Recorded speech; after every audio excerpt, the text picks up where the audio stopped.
সন্দেশখালীর বেতাজ বাদশাহ শাহজাহানের সাম্রাজ্যের পরতে পরতে লুকিয়ে রহস্য। ইডির তদন্তে ক্রমশ খুলছে সেই দুর্নীতি রহস্যের জট। তদন্তে উঠে এসেছে মেসার্স শেখ সাবিনা ফিশারির মালিক ধৃত শাহজাহান, যে ফিশারির অ্যাকাউন্টে 2012 থেকে 2022 সালের মধ্যে প্রায় 137 কোটি টাকা জমা পড়েছে। এই 10 বছরে কোটি কোটি কালো টাকা সাদা করার কারবার বহাল তবিয়তে করেছে শাহজাহান। আর কালো টাকা সাদা হতো ম্যাগনাম এক্সপোর্ট কোম্পানির মাধ্যমে। আপাতত ওই এক্সপোর্ট কোম্পানির ব্যাংক অ্যাকাউন্ট খতিয়ে দেখছে তদন্তকারী সংস্থার আধিকারিকরা। অরূপ কুমার সোম ম্যাগনাম এক্সপোর্ট কোম্পানির মালিক, আর পার্থপ্রতিম সেনগুপ্ত ও অরুণ সেনগুপ্ত কোম্পানির পার্টনার, যাদের বয়ানের ভিত্তিতে ইতিমধ্যেই তদন্ত শুরু করেছে কেন্দ্রীয় গোয়েন্দা মহল। তদন্তের স্বার্থে তাদের বেশ কিছু গুরুত্বপূর্ণ তথ্য ও ডিজিটাল ডিভাইস সিজও করেছে ইডি। ম্যাগনাম এক্সপোর্ট কোম্পানি যিনি মালিক রয়েছেন অরূপ কুমার সোম এবং পার্টনার রয়েছে অরুণ সেনগুপ্ত, তাদের কিন্তু একাধিক ডিভাইস এই মুহূর্তে বাজেয়াপ্ত করেছেন তদন্তকারী আধিকারিকরা।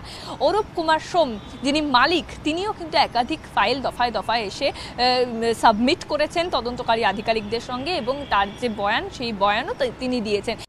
চাপে পড়তেই ফিশারির ম্যানেজার মইদুলের দাবি, এলাকায় শাহজাহানের দাদাগিরিতে চলত ব্যবসা। স্থানীয় ব্যবসায়ীদের রীতিমতো শাসাতো শাহজাহান।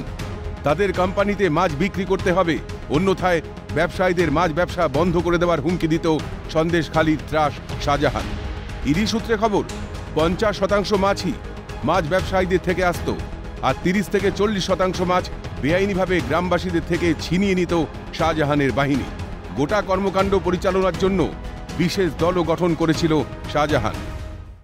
যে শেখ শাহজাহানের যে কোম্পানি রয়েছে সেই কোম্পানির ম্যানেজার হচ্ছে মাইদুল মোল্লা, তিনিও কিন্তু বিস্ফোরক তথ্য এনফোর্সমেন্ট ডিরেক্টরেটের আধিকারিকদের দিয়েছেন।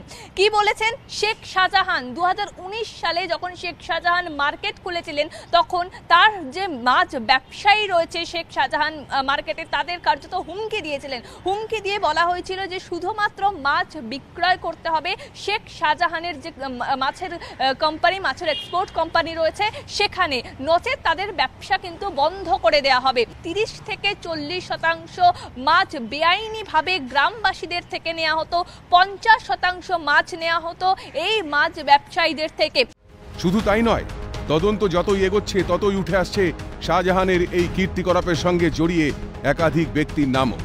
শাহজাহান ঘনিষ্ঠ একাধিক ব্যক্তির মাধ্যমে ফিশারির টাকা লেনদেন হতো বলে দাবি ইডির।